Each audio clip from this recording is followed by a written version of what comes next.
Hey, yo, what's up? Good morning. I wanted to come on here and just share a quick thought with you, a real quick thought. It's something that came up last night at work while I was talking to a couple of other officers about, some of the inmates and how we can encourage them and do different things to be more than just COs, more than just a correctional officer. And during that conversation, the statement that I made to them was the one thing that I say to pretty much all of my inmates.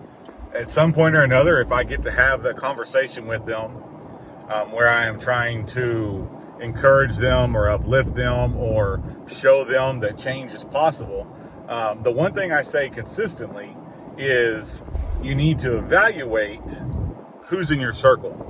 You need to evaluate who you surround yourself with.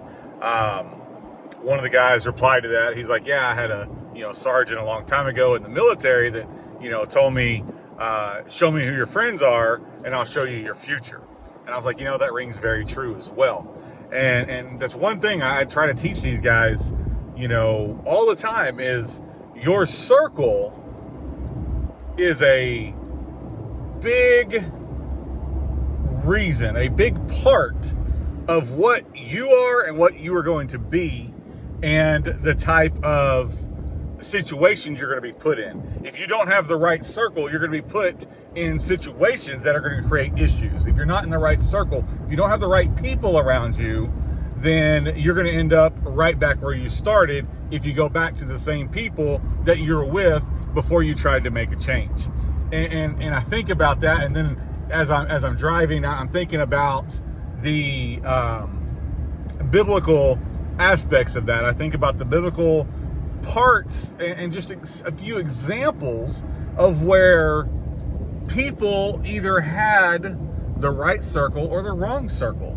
And I think about, for example, think about Daniel, and he was thrown in the lion's den, and you look at his circle and look at the people that were around him, and he's serving the king, working for the king, and you've got these other men that just they become almost jealous of him, and they're out to get him. So they go and they convince the king that, hey, everybody should bow down to you, and anybody not doing this, you should punish them and throw them into the pit, this and that. And so they go and push this with the underhanded agenda to catch him and turn him into the king, to make the king turn on someone that he trusted. And the story. This did happen, and he was thrown into the lion's den. Of course, the lion's mouth were sealed, and he faced no harm throughout the night. And the king rushed to there the next morning and helped him out of there, and that changed everything. It changed the course of everything. Of course, you can read more if you want to learn about it and realize what happened to those men and their families after they tried to trick the king like this and tried to cause this great harm to Daniel. And I think about, man, that circle, those people that he was around, and look what happened to him. And so then I continued to think, I thought, man, you got that, and I think about Joseph, and I think about his brothers, his own brothers, and the fact that his own brothers transpired to kill him. His own brothers, that circle that he was with, transpired to kill him, to get rid of him. We should kill him. We should push him into this pit. We should just sell him off into slavery, and to tell dad, this is what happened, and blah, blah, blah. They come up with all this plan because that's what his circle was. And because of the circle that he was forced into, even though it was family, it doesn't mean that's always the right circle for you if that's not the life you're living. If your family isn't living the same life that you are, and it's not to the betterment of you, then reevaluate your circle. And he, of course, the story goes on, and that if you're familiar, the story, it goes on. You find out much later that he comes into power, and his own brothers don't even, they don't recognize him, and he kind of, nonchalantly kind of calls them out about it, and shows them, and shows them, hey, look, this is what God did for me.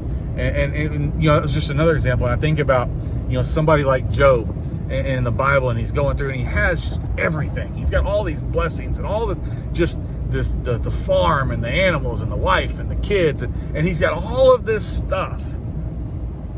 And the devil says, hey, let me go at him. He's only serving you because you're blessing him so much. The devil says, let me go get him. And God allows him to test him. God allows him to take, and he takes, and he takes. Side note here, God had to allow him. The devil didn't have the power to do it on his own. God had to give him permission to test him. And he did. And of course, Job passed. You know the story. Job remained faithful. But Job's circle, think about it for a second. Think about his circle. His friends that came to him as he's eaten with sores and in pain, and has lost his family and lost his animals and his farm. And he just seems like he had almost lost everything. Surrounded in darkness. Surrounded in pain and strife and turmoil. And his circle starts crumbling in. His circle starts, oh man, you should do this. Oh man, Job, you should do this. You know, his own wife, why don't you just curse God and die?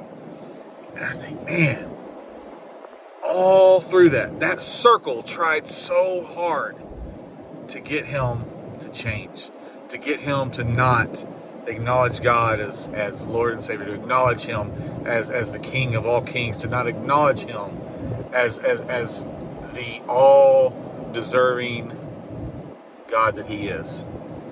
And I think about that circle, and I think, you know, there's good and bad examples all throughout the Bible of the circle that you're with. And I think about, you know, one more that comes to mind off the top of my head is Shadrach, Meshach, and Abednego. And you think about the situation that they ended up in. You know, they were I guarantee you, they were thankful for the circle that they kept. That those three remained faithful to the point of being thrown into the fire. And they were so close with God that when they viewed into the fire, he said, how many did we throw in there? He said, there's three. We threw three in there. He said, but I see four. He said, I see four. And it says they came back out of the fire and not a hair on them was singed. There wasn't even a smell of smoke. They were untouched, unharmed, just as perfect as they went in, because of the circle that they kept, and that circle was them and God. They remained so close and had that circle that they should have, that even being thrown into a fire, a blazing fire, they were untouched and they were unharmed. It's the circle you keep. And I want you to think on that, and I want you to think about that. Think about the circle that is around you. Is that circle helping you? Is that circle reaching out and encouraging you? Is that circle trying to lift you up, trying to help you where you need it? Is that circle trying to bring you closer to God? Or is that circle trying to provide negative influences? Is that circle trying to pull you away from the improvement you're trying to make in your life? Is that circle taking you away from the things of God and away from the church and away from what can actually help you and change you?